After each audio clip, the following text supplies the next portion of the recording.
Purihin ng Panginoon. Maraming salamat, Brother Clark, sa pagpapaawit.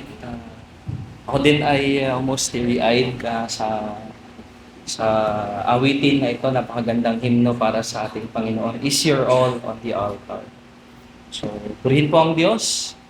At isang mapagpala o maambon hapon sa ating lahat. Happy Lord's Day. Purihin po ang Panginoon sa araw na ito. Tayo po ay manalangin bago tayo magsimula. Hingi tayo ng biyaya at awa sa ating Panginoon. O Diyos na makapangyarihan sa lahat, purihin ang iyong banal na pangalan, luwalhatiin ka o Panginoon. Karapat-dapat ka sa aming pagsamba, sa aming pagbibigay, papuri at pagluwalhati sa iyo. Ikaw ay pinapupurihan ng lahat ng nilalang. Narapat na purihin ng iyong iglesia. Dakila ka, Panginoon, karapat-dapat dakilain. O Diyos, naririto po kami, hindi humihingi ng awa at biyaya sa iyo. Patawarin kami sa lahat ng aming pagkukulang, pagkakasala, paglabag sa iyong kautusan. Mga bagay na ginawa po namin na hindi po namin dapat gawin at mga bagay naman na dapat namin gawin ngunit hindi namin ginawa. Patawarin mo po kami, alang-alang sa aming Panginoong Kristo, kaawaan mo po kami, O Diyos. Ganyan po, Panginoon, sa aming pagbubulay-bulay ng iyong mga salita. Nawa patuloy mong itago sa iyong banal na likuran ng iyong lingkod na magbabahagi ng iyong salita. Patuloy po nawa na ikaw lamang ang mangusap sa amin sa magitan ng iyong mga salita. O Diyos, wala pong ibang maitaas sa amin kundi ito lamang ang ebanghelyo ng aming Panginoon sa Kristo. Sa iyo ang kapurihan, pagdakila at pagluwalhati. Hiling po namin ang lahat ng ito sa magitan lamang ng aming Panginoon, tanging tagapagligtas na si Jesus. Amen.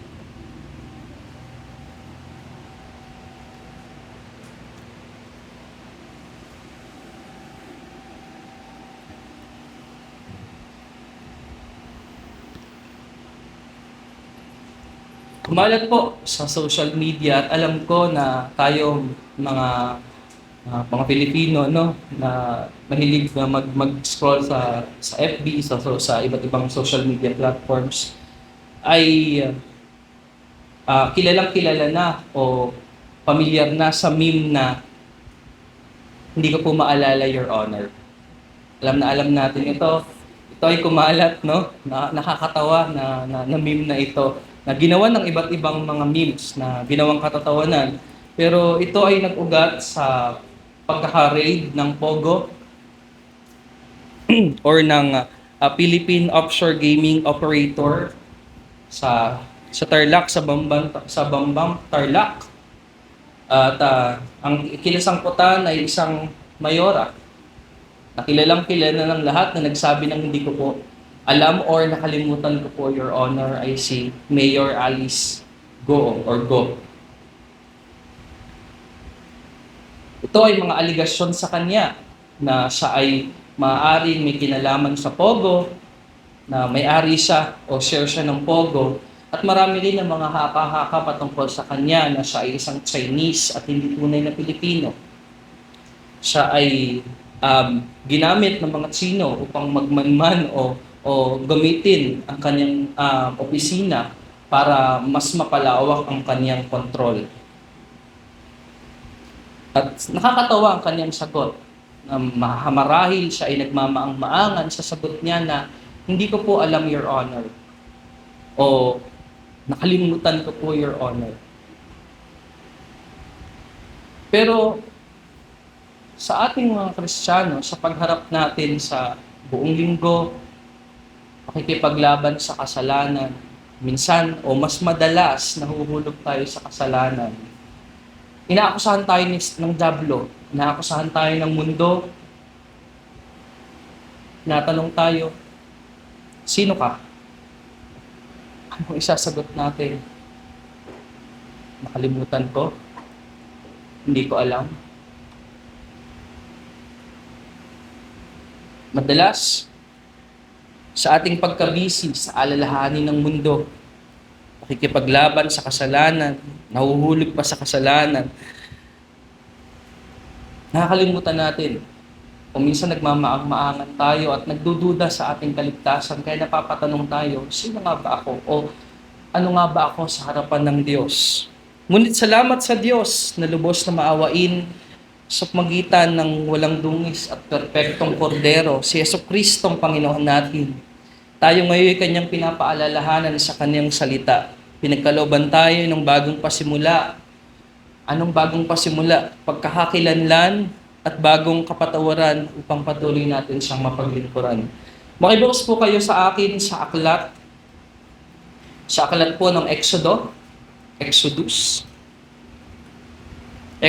chapter 12, verses 1 to 14. Hindi po lahat ito ay ating iisa-isahin. Kung iisa-isahin po natin ito ay tatagal po tayo ng ilang oras. So, for the sake of the context po, kaya po natin babasahin ng Exodus chapter 12, verses 1 to 14. Hayaan po ninyong basahin ko ito sa ating sariling wika. Ang Panginoon, Exodus chapter 12 verses 1 to 14, ito po ang sinasabi ng salita ng Diyos. Ang Panginoon ay nagsalita kina Moises at Aaron sa lupain ng Ehipto na sinasabi, ang buwang ito ay magiging pasimula ng inyong mga buwan. Ito ang magiging unang buwan ng taon para sa inyo.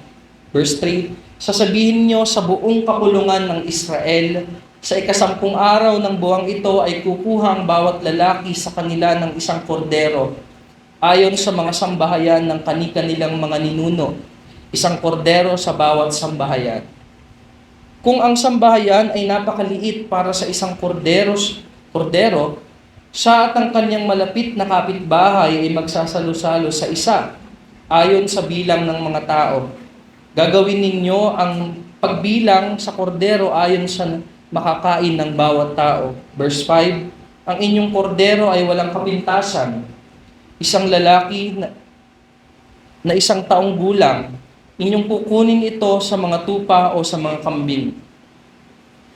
Iyon ang inyong iingatan hanggang sa 14 na araw ng buwang ito at papatayin ng buong kapulungan ng kapisanan ng Israel ang kanilang mga kordero sa paglubog ng araw. Pagkatapos, kukuha sila ng dugo at ilalagay sa 2 haligi ng pinto at sa itaas ng pintuan sa mga bahay na kanilang kakainan. Kanilang kakainin sa gabing iyon ng kordero. Kanilang kakainin ito at nainihaw sa apoy, kasama ang tinapay na walang pampaalsa at mapapait na gulay. Verse 9, huwag ninyong kakaining hilaw o pinakuluan man sa tubig, kundi inihaw sa apoy. Pati ang ulo, ang paa at ang mga lamang loob nito. Huwag kayong magtitira ng anuman nito hanggang sa kinaumagahan. Ang matitira hanggang sa kinaumagahan ay inyong susunugin sa apoy. Verse 11, sa ganitong paraan ninyo kakainin ito. May bigkis ang inyong baywang, ang mga sandalyas ay nakasuot sa inyong mga paa. At ang inyong tungkod ay nasa inyong kamay at dali-dali ninyong kakainin ito. Ito ang Paskwa ng Panginoon. Sapagkat ako'y daraan sa lupain ng Ehipto sa gabing iyon at aking pupuksain ang lahat ng mga panganay sa lupain ng Ehipto, maging tao man at hayop, at ilalapat ko ang hatol laban sa lahat ng mga Diyos ng Ehipto. Ako ang Panginoon. Verse 13, ang dugo ay magiging sa inyo'y isang tanda sa mga bahay na inyong kinaroroonan. Kapag aking nakita ang dugo, lalampasan ko kayo at walang salot na papatay sa inyo. Kapag pinuksa ko ang lupain ng Ehipto, verse 14, ang araw na ito'y magiging sa inyo'y isang alaala at inyong ipagdiriwang bilang pista ng Panginoon sa buong panahon ng inyong mga salinlahi ay inyong ipagdiriwang bilang tuntunin magpakailanman. Ito po ang salita ng Panginoon, mga kapatid. Nawa po ay makinig tayo. Purihin po ang Diyos. Bago po tayo dumako sa kung anong mensahe ng Panginoon sa atin, sa mga tekstong nabasa natin, ano nga ba ang background nito? Kung bakit ang Panginoon ay nagbigay ng alituntunin ito.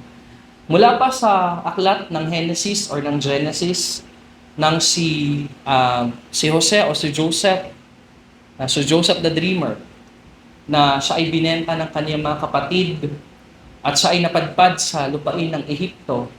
Siya ay ginamit doon ng Panginoon At dinala niya ang kanyang mga kapatid noong time na nagkakaroon ng taggutom sa Canaan. Dinala niya sila sa Ehipto upang sila ay magkaroon ng supply ng mga pagkain doon. At nanatili sila doon hanggang sa mamatay si Jose.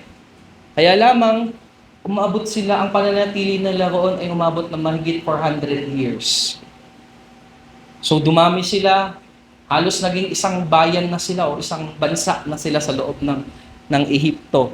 Kaya naman, na-threaten o natakot ang Paraon ng Egypt na baka sila ang gawing alipin ng mga Hebreo o ng mga Israelita. Kaya naman, bago pa man magawa ito ng mga Israelita, ay pinahirapan na sila at pinagmalupitan sila ng mga taga-Ehipto na utos naman ng Paraon nila. Dumating pa nga sa point na pagbukas natin ng unang aklat ng unang mga pahina ng Exodo, makikita natin doon ang pag-utos ng Paraon na patayin ng mga lalaking sanggol ng Israelita upang hindi na sila dumami pa. At makikita natin ang pagkilos ng Panginoon na si Moises ay iningatan ng Diyos hanggang siya ay lumaki. At alam natin ang mga sumunod na pangyayari, siya ang naging leader ng mga Israelita. No, dumaing sila sa Panginoon at narinig sila ng Panginoon. At hindi lamang sila basta narinig ng Panginoon dahil hindi naman bingi ang Diyos at hindi rin naman siya Diyos na lumalayo sa kanyang mga nilalang. Kundi nagtakda siya ng tamang panahon at sa kanyang soberanong kalooban ay pinadala niya si Moises at si Aaron upang sila ay umalis sa Ehipto at maglakbay patungo sa lupang pangako, ang Canaan. Ngunit bago pa sila umalis, ay pinagmatigas ng Paraon ang kanyang puso sa magitan ng soberanong pagkilos ng Diyos. Kaya naman nagpadala ang Diyos ng 10 salot o ng salot upang ipakita ang kaluwalhatian niya sa mga Israelita, sa Ehipto at kay Paraon. Ano-ano kaya ang mga salot na ito? Una, ang tubig sa Ehipto ay naging dugo. Pangalawa, ang pagpapadala ng palaka ng Panginoon. Pangatlo at pang-apat ay ang pagpapadala ng puto at ng langaw. Bagaman sinasabi ng Paraon kapag may mga salot, sige papalayain ko kayo. Ngunit pagkatapos ng mga salot na ito na mawala, ay muling titigas ng puso ng Panginoon at muli silang hahadlangan ng umalis. Pang-5 at pang-6 ang nagkaroon ng pagkamatay sa mga hayop ng mga Ehipsyo. At nagkaroon sila, tinubuan sila ng masasakit na mga pigsa sa kanilang katawan. At pang-7, dumating sa Ehipto ang isa sa malakas na mga bagyo na may yelong ulan at apoy. So, would you imagine that? May yelo, may apoy, na lubhang nakakakilabot. Ngunit patuloy pa rin pinagmamatigas ng Panginoon, ng Paraon, ng kanyang puso. At pagkatapos ng ikawalo, ay nagpadala ulit ang Panginoon ng isang salot ng mga tipaklong at kinain ito ang pagkain ng buong bayan. At ang pang-9 ay nagkaroon ng 3 araw ng kadiliman. Ngunit nakakatawa at nakakatuwa ring isipin na sa mga salot na ito, pag pinagmasdan natin, na ang mga Israelita ay hindi naaapektuhan bagamat sila ay nasa loob ng Ehipto. At kahit gaano pa man kahit nagkaroon pa na ika-9 na 3 araw na buong kadiliman, ay patuloy pa rin na pinagmatigas ng Paraon ang kanyang puso. Hanggang sa kahuli-hulihan at ang pinaka-nakakakilabot na salot ay dumating ang pagpaslang sa mga panganay na anak ng mga taga-Ehipto. Ito ang tinatawag na binasa natin kanina, ang Pasko ng Panginoon or the Feast of the Passover o some literal ay ang paglampas ng Panginoon. So makita natin ang Passover na ito ay marahil pinagdiriwang nila sa ika-14th day ng Jewish month ng Nisan. So mga April yan, o yun yung cycle nila, no? Pag may mga, nagsacycle sila sa ang kanilang kalendaryo sa lunar, sa buwan, literal na buwan. No? At papatak ito, ang buwan ng Nisan, sa kalagitnaan ng March at April. So, kaya nagtataka tayo, no, sa ano lang, kaya bakit may tinatawag na liturgical calendar or Christian calendar na may Easter, merong Good Friday, merong Pentecost, at merong mga, dito kinuha or dito galing po iyon. Dito po siya galing, kaya kada taon naglilipat-lipat yung Easter Sunday or yung Resurrection Sunday na minsan natatapat siya ng March, minsan naman natatapat siya ng April. So dito hinango ng mga unang Kristiyano iyon. At ngayon, ano naman ang tinuturo sa atin ng Panginoon sa tekstong ito? Nakita na natin yung background nito. May dalawa lamang po tayong punto. Una, ang bagong pagkakakilanlan o new identity. At pangalawa, ang bagong kapatawaran, new forgiveness. At pinamagatan po ang ating sermon ngayon na ang pagpapahayag ng Ebanghelyo sa aklat ng Exodus, ipagpatuloy natin ang kapistahan. The gospel revealed in the book of Exodus, let us keep the feast. So, tinuturuan po tayo ng tekstong ito ng dalawa, bagong pagkakakilanlan at bagong kapatawaran. Una po, bagong pagkakakilanlan. Dito sa Exodus, makikita natin sa verse sa chapter 12, unang naghayag ang Diyos sa kanyang mga tao ng mga araw o ng mga buwan. Kung paano sila magdiriwang. Kaya mapapansin natin sa binasa natin kanina, ito yung unang araw nyo. Ito yung unang taon nyo. Out of nowhere dito, biglang naghayag ang Diyos sa kanila ng patungkol sa mga buwan at sa mga pagdiriwang. Naglaan siya ng bagong taon, ng mga buwan upang kanilang ipagdiwang ang mga kapistahan. Isipin natin mga kapatid, let us imagine, 400 years silang naging alipin ng mga Ehipsyo. Pinahirapan sila, tatrabaho sila ng walang pahinga. Siguro wala na silang sense of season or wala na silang sense of time. Kung anong oras pa ba. Basta alam na lang nila umaga-gabi. At wala silang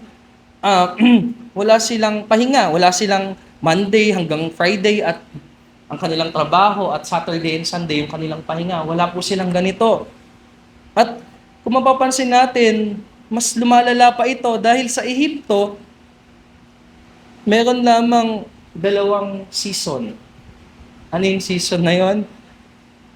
Hot and hotter. Mainit at mas mainit. Kung tayo, meron tayong tinatawag na dry and wet season. Yung mainit pa rin kahit na wet season. Pero kahit pa paano, naiibusan tayo sila, nagtatrabaho sila sa sikat ng araw. At wala sila halos pahinga. At ngayon, God is changing all of that. He's starting something new.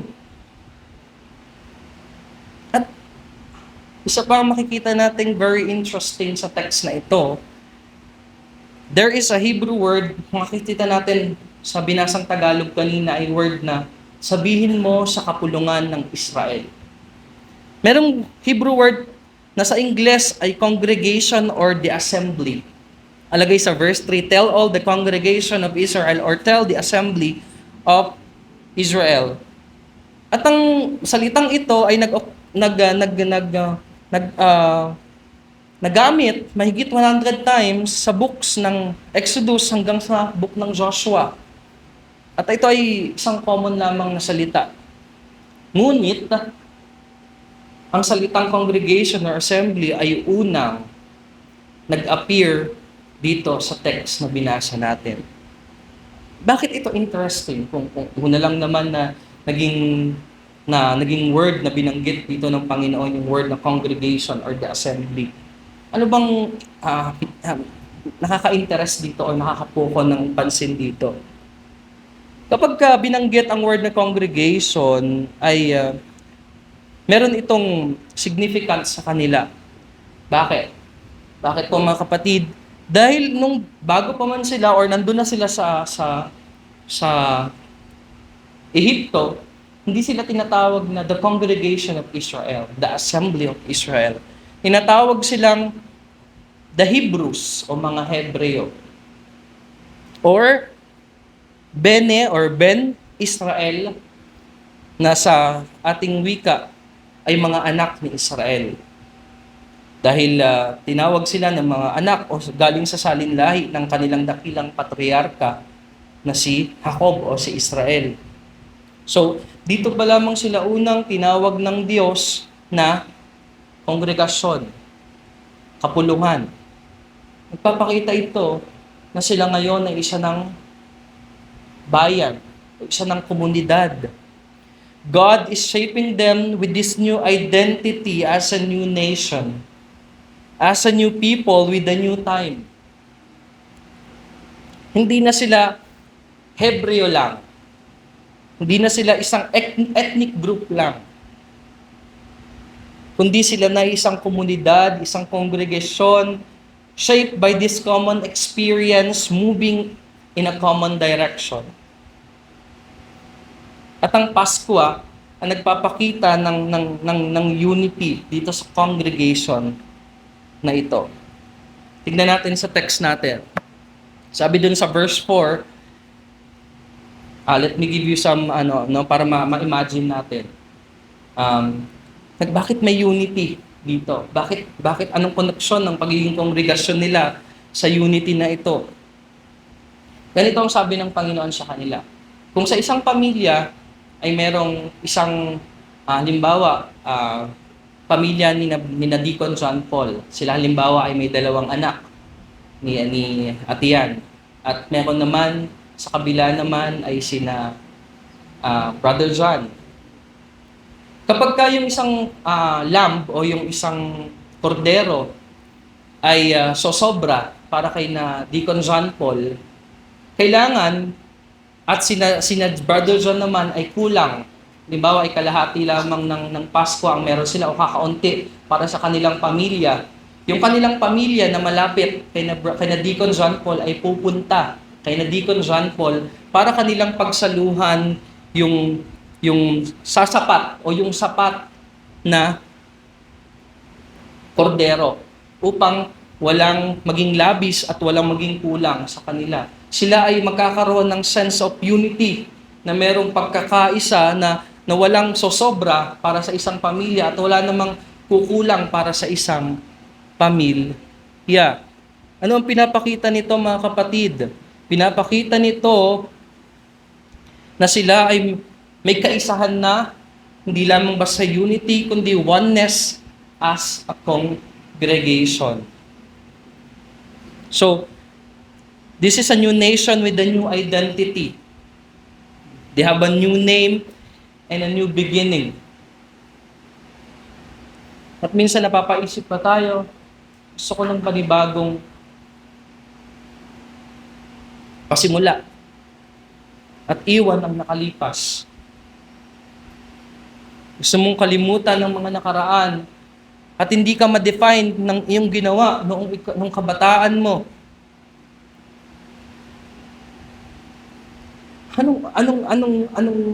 Anong significance nito sa atin mga kapatid bilang mga Kristiyano?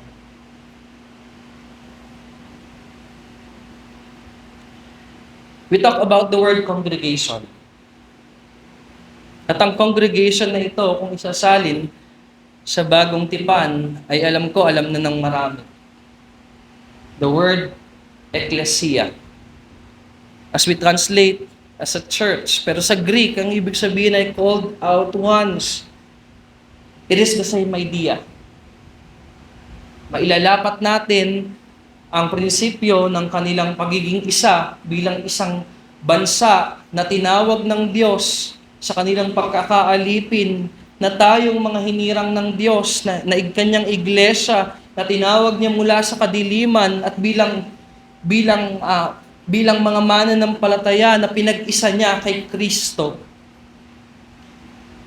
When you belong to a church, this now becomes your community, your congregation, your assembly. At tayong lahat ay iba't iba ang pinagmulan. Iba't iba ang ating mga pinagdaanan. iba't ibang ating mga background ng buhay. Ngunit, patuloy tayong pinag-iisa na tayo ay tinawag mula sa kadiliman, gaya ng mga Israelita na tinawag mula sa kanilang pagkaalipin. Hindi lamang isang literal, kung literal natin na kukunin ang teksto na ito, ay tila ba isang magandang kwento. Ngunit meron itong kahulugan, isang spiritual na kahulugan, na makikita natin sa bagong tipan na ang kanilang pagkaalipin sa Ehipto ay hindi isang literal na pagkaalipin lamang, kundi sila ay napaalipin ng kanilang ng kasalanan, ng pagsamba sa mga Diyos-Diyosan at nagtanikala at sa tinikala ni Satanas. At gayon din tayo, tinawag tayo ng Diyos mula sa tinikala ni Satanas, mula sa kasalanan, mula sa pagkabihag ng mundong ito. At kung sa isang linggo ng pakikipaglaban natin sa kasalanan, inaakusahan tayo ng sanlibutan at ng diablo na siyang mang-uusig natin. Ngunit ito po ang kapahingahan ng puso at kaluluwa natin, na gaya ng mga Israelita, tayo ring mga sumasampalataya ay pag-aari na ng Diyos at may kapahingahan tayo tuwing araw ng linggo, tuwing araw ng Sabat, tuwing tayo nagkakatipon bilang isang kongregasyon upang sumamba kay Kristo na ating kapahingahan. Kaya mga kapatid, ito po ang tanong sa atin.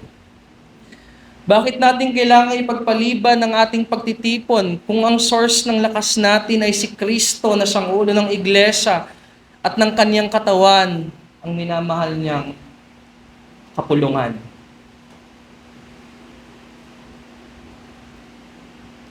Ang mga tao na nandito sa Exodus o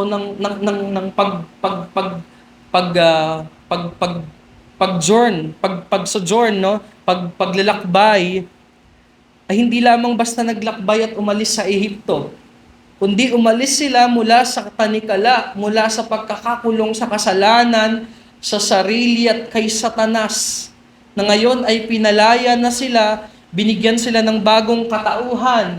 Ganito rin ang ginawa sa atin. Ito tayo mga kapatid. That's the first thing na makikita natin sa Pasko, na sinisimbolo o sinisignify sa mga Israelita, a new identity, bagong katauhan. And that's a reminder to us, brothers and sisters, dahil kung mga bagay na ito na nasa Old Testament ay shadow ng nakalipas na, sabi ni Paul sa letter niya sa Colossians 2:17, now we have a greater and much more truer reality. Sinabi ni Apostle Peter sa ating mga Kristiyano, ngunit kayo mga taong mga pinili, mga maharlikang pari, at mamamayan ng Diyos, pinili kayo ng Diyos na maging Kanya upang ipahayag ninyo ang kahangahangan niyang mga gawa. Siya ang tumawag sa inyo mula sa kadiliman tungo sa kahangahangan niyang kaliwanagan. Dati hindi kayo mga taong sakop ng Diyos, pero ngayon, mga sakop na niya kayo. Noon, hindi kayo kinaawaan ng Diyos, pero ngayon, kinahabagan niya kayo. Pangalawa po, bagong kapatawaran. Ang itinalaga ng Diyos na holy day o ng banal na araw na ito ay tinatawag sa Hebrew na Pesach. Pesach. Na maaaring mai-translate sa iba't ibang kaparaanan. Una, ay yung typical na English word na Passover. Sabi sa verse 13, I will pass over you. Some scholars think it can be actually mean skip over, or yung iba ay dance over, pero medyo parang weird ito. At anong gagawin nila sa araw na ito? Sila ay magkakatay ng hayop. Hayop na walang kapintasan. Isang tupa o kambing na walang kapintasan. At kakatayin nila ito sa kinagabihan.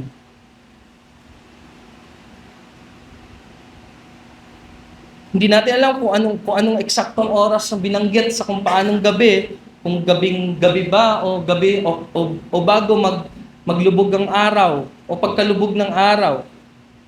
Pero isa ang katotohanan dito. If the Israelites are going to live, a lamb must die. So dito pa lang pinapakita ng tinatawag na substitutionary method. At bakit kailangan ng pagtubos sa kanila? Kasi ang Panginoon, iniiwasan na niya yung mga Israelita pag nagpapadala siya ng sumpa o ng salot sa bayan ng Ehipto. Bakit kaya? Makikita natin ito sa Joshua 24. Mababasa natin doon sa verse 14 kung di ako nagkakamali. Put away the gods that your fathers served beyond the river in Egypt and serve the Lord. Bakit kaya sinabi ito ni Joshua? Kasi tumira sila, ang mga Israelita sa Ehipto na mahigit 400 taon at marahil ang karamihan sa kanila ay na-adapt na ang kultura at ang mga Diyos-Diyosan ng mga Ehipsyo. Marahil sinasabi nila, lahat gumagawa naman ng pagsamba dun sa pagsamba dun sa araw. Sasamba na rin kami sa araw. Maraming gumagawa ng pagsamba sa palaka, sa Diyos ng Nile River. Yun na lang din ang gagawin namin. Meron silang kasalanan, kasamaan na kailangang mapatawad.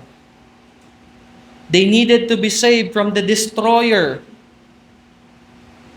They had a plague that would fall on them unless they had a sacrifice, a costly lamb, a male without blemish, something that is valuable.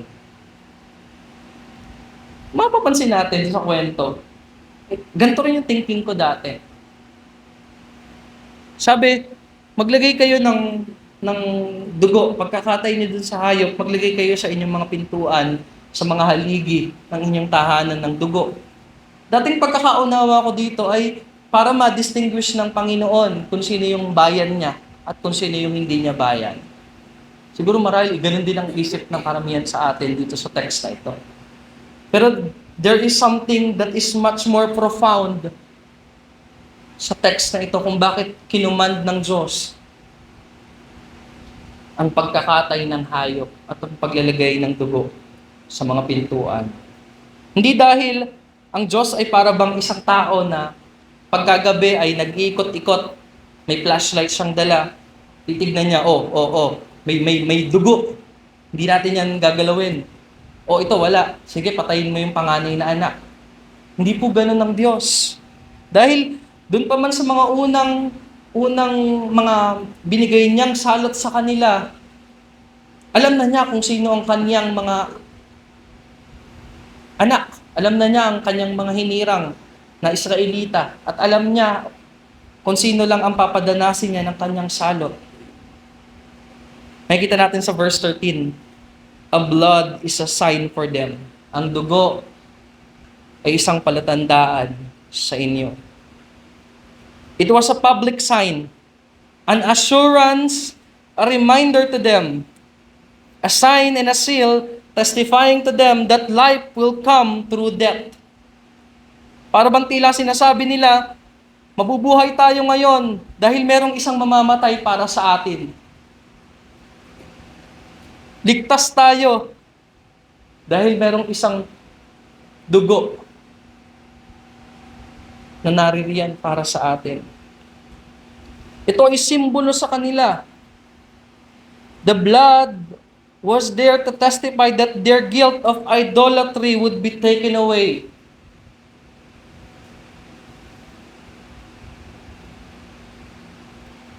It was also there to testify that the wrath of God would be turned away.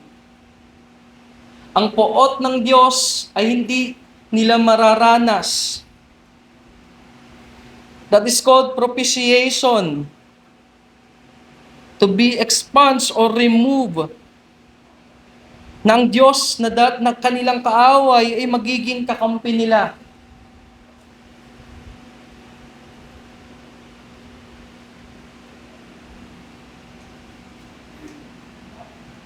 Yun po ang ibig sabihin ng mga kapatid. Yung dugo, yung pagkakatay ng hayop ay hindi upang ma-distinguish kung sino ang mga Israelita at kung sino ang mga hindi Israelita.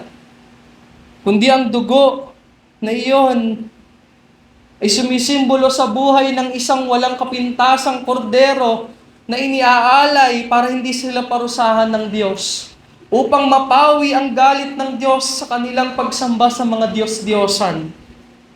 Marahil,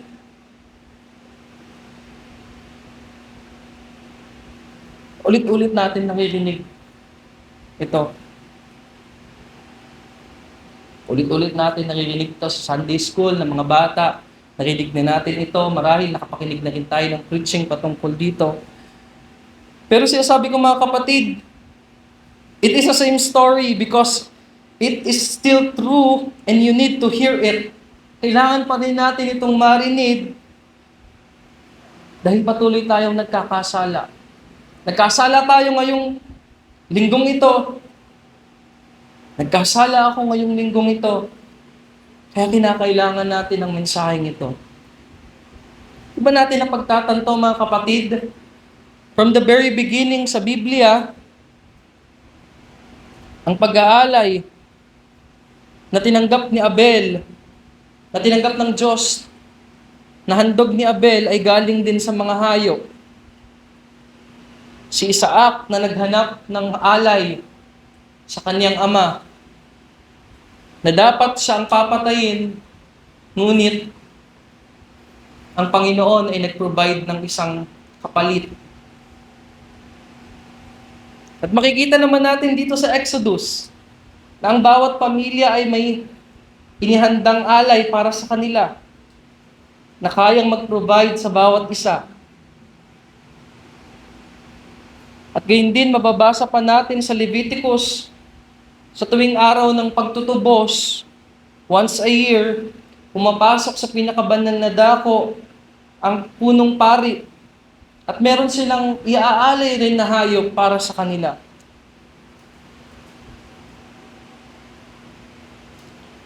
Papakita ito na ang hayop na ito ay sufficient para i-provide sa isang bansa mula sa isang tao papunta sa isang pamilya hanggang papunta sa isang bansa.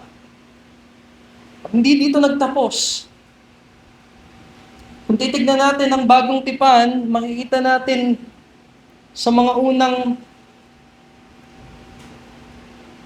chapters ng libro ng gospel kay John, na nangangaral si Juan na tagapagbautismo, na nakita niya si Jesucristo, sinabi niya, "Behold the Lamb of God who takes away the sins of the world." Kung ang handog na pangkasalanan noong lumang tipan ay nag-aalis lamang ng kasalanan for a period of time at sasapat lamang para sa isang tao, para sa isang pamilya at para sa isang bansa, ngayon naman, ang iniaalay na kordero ay para sa lahat ng taong sasampalataya. At ito ang pangako ng Diyos noong una pa man.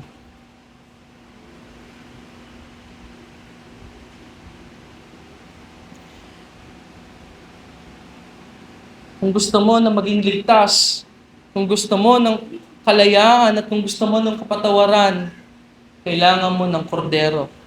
May kita natin, may progression. From Genesis hanggang sa bagong tipan, makikita natin na kinakailangan ng isang kordero. Ngunit dumating sa bagong tipan, ang pinakadakila at walang makapapantay na kordero, ang Diyos mismo na nagkatawang tao sa persona ni Jesucristo. Siya ang kordero ng Diyos na nag-aalis ng kasalanan ng sanlibutan. Siya na korderong inihain ay inialay na, gaya ng sinabi ni Apostol Pablo. Siya na korderong walang dungis ay inialay para sa iyo. Niligtas tayo mula sa poot ng Diyos din mismo.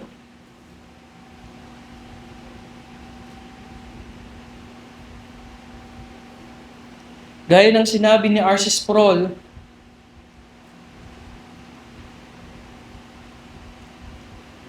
God is going to make into a sacrifice, and He will do this in order that that straying sheep might be recovered and their sin removed forever. The Lamb of God will be treated as if He had never been holy, so that the lost sheep He came to save will be treated as if they had never sinned. Ang kordero ng Diyos na walang dungis ay itatratong tila ba isang makasalanan.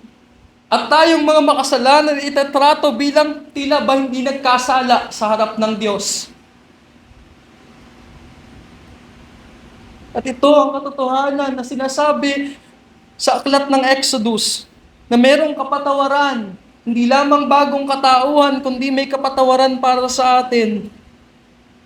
Na kay Kristo, sa kanyang pag-aalay sa krus ng Kalbaryo, na siyang kordero ng Diyos, ang poot ng Diyos ay hindi na natin daranasin pa. At hindi doon natapos ang lahat. Noong kordero, noong lumang tipan ay nanatiling patay, ngunit ang kordero natin ay pinagtagumpayan ng kasalanan, ang kamatayan at muling nabuhay matapos ang 3 araw. Kaya mga kapatid, itong hamon sa atin. Sa mga wala pang pagkakilala kay Kristo, lumapit ka sa Diyos at sumampalataya sa Kanya, magsisi sa iyong mga kasalanan. Ito ang araw ng kaligtasan. Pagsampalatayanan mo si Kristo, gayon din naman sa ating mga patuloy na sumasampalataya sa Kanya, panghawakan natin ito. Maging paalala po nawa sa atin ito, na sa ating mga nanghihina, na madalas pag nahuhulog sa kasalanan, tila ba nagdududa sa kanilang kaligtasan at tila ba nagdududa kung sino ba sila. Yes, patuloy tayong nahuhulog, ngunit patuloy na ino-offer sa atin ang biyaya ng Diyos, si Kristo, ang korderong walang dungis. We have a new identity and forgiveness in Jesus Christ, our Lord. Kaya ano maging dapat tugon natin mga kapatid? Una, let us glorify Christ and let us live for Him. Sabi sa Revelation chapter 5 verse 6 to 12, the Lamb stand before the throne and among the elders who worship Him, who sing, worthy is the Lamb who was slain to receive power and wealth and wisdom and might and honor and glory and blessing. Let us live to glorify Christ, the Lamb, the spotless Lamb of God. Ano pa po? Let us keep the feast. Sabi sa 1 Corinthians 5:8, kaya nga ipagpatuloy nating ipagdiwang ang kapistahan, hindi na may lumang pampaalsa o sampampaalsa man ng masamang hangarin at kasamaan, kundi sa tinapay na walang pampaalsa ng katapatan at katotohanan. From Passover feast sa Old Testament into the Lord's feast or tinatawag na Eucharistic feast. So magugulat tayo. Anong pinagsasasabi mong Eucharist? That is too Catholic. Pero sa New Testament ay ginamit ang word sa Greek na Eucharisteo. Nang ibig sabihin sa 1 Corinthians chapter 11:24, sabi dito, and when he had given thanks, he broke it and said. Yung word na given thanks sa Griego ay Eucharisteo. From the Passover feast, naging kapistahan ng pagpapasalamat, ng pagpupuri at pag-alaala sa tapos na gawa ni Kristo sa krus ng Kalbaryo. At ito ang important sa atin ng Lord's Supper, gaya ng gugunitain natin ngayong hapon. Hindi lamang ito mere memorial o isang pag-alaala lang ng passion, death, and resurrection ng ating Panginoong Jesucristo. It is also a means of grace to us. Sabi sa atin, sa New City Catechism, ang tanong, ano ang hapunan ng Panginoon? O what is the Lord's Supper? Sabing sagot, pinag-uutos ni Kristo sa lahat ng Kristiyano na kumain ng tinapay sa kanyang hapag at uminom sa kanyang kopa ng may pasasalamat na inaalala siya at ng kanyang kamatayan para sa atin. Ang hapunan ng Panginoon ay pagdiriwang ng presensya ng Diyos sa ating kalagitnaan at dinadala tayo nito sa ating pakikisama sa Diyos at sa isa't isa. At binubusog at pinalalakas ang ating mga kaluluwa. Sumisimbolo rin ito ng ating pananabik na muli tayong makakasamang kumain at uminom ni Kristo sa kaharian ng Kanyang Ama. Kaya manabik tayo mga kapatid sa muling pagpartake natin ng sacrament ng Lord's Supper. Dahil hindi lamang ito basta pag-alaala kay Kristo, kundi napalalakas din ito ang ating spiritual na mga buhay. Gusto ko pong tapusin sermon na ito sa isang awit. Isang awit na pinamagatang Keep the Feast. Alleluia! Christ has been sacrificed. Oh, break the Passover host. Jesus died for us, so let us keep the feast, not with the leaven of malice and evil, that old dry leaven corrupting the people, but with the unleavened bread, that heavenly bread of purity, love, and truth. Alleluia! Christ being raised from the dead, He will not die again. Death no longer has dominion over Him. The death that He died to sin once and for all. But the life that He lives to God. So regard yourself dead to sin and alive to God in Christ our Lord. Manalangin po tayo. Makapangyarihang Diyos, aming mabuting Ama, pinupuri ka namin at pinapasalamatan sa hapon na ito, sa dakila mong pag-ibig sa amin, sa abang kalagayan namin, nilingap mo kami at kinaawaan, alang-alang sa iyong minamahal na anak na si Jesucristo. Dinadakila ka namin at sinasamba ka, nagpupugay ang iyong iglesia sa mga katotohanan ng iyong mga salita, na kami ay may bagong pagkakakilanlan at kapatawaran. Nawa ang mga ito ay patuloy na magpatatag sa aming pananampalataya at pag-asa. Panginoong Jesucristo, bugtong na anak ng Ama, Ikaw ang kordero ng Diyos na nag-aalis ng kasalanan ng sanlibutan. Ikaw na nakaupo sa kanan ng Diyos Ama, kaawaan at kahabagan mo kami na iyong mga hinirang. At igawad mo nawa sa amin ang iyong kapayapaan sa gayon ay maibahagi namin ito sa mga wala pang pagkakilala sa iyo. Palakasin nawa kami ng Diyos Espiritu Santo upang ang lahat ng aming gawain ay magbigay ng kaluwalhatian sa iyo. Igawad mo rin ang iyong pagpapala at basbas sa iyong iglesia upang kami ay patuloy na tumatag sa pagkakilala sa iyo at sa biyaya. Manabik din nawa kami sa pakikiisa sa banal na sakramento ng banal na hapunan ng Panginoon at maging kalakasan ito sa aming mga kaluluwa bilang isa sa mga paraan mo ng biyaya. Sa nag-iisang Diyos, Ama, Anak at Banal na Espiritu ang lahat ng kadakilaan, kapurihan at kaluwalhatian, noon, ngayon at magpakailanman sa makapangyarihang pangalan namang ni Jesucristo na aming Panginoon. Amen.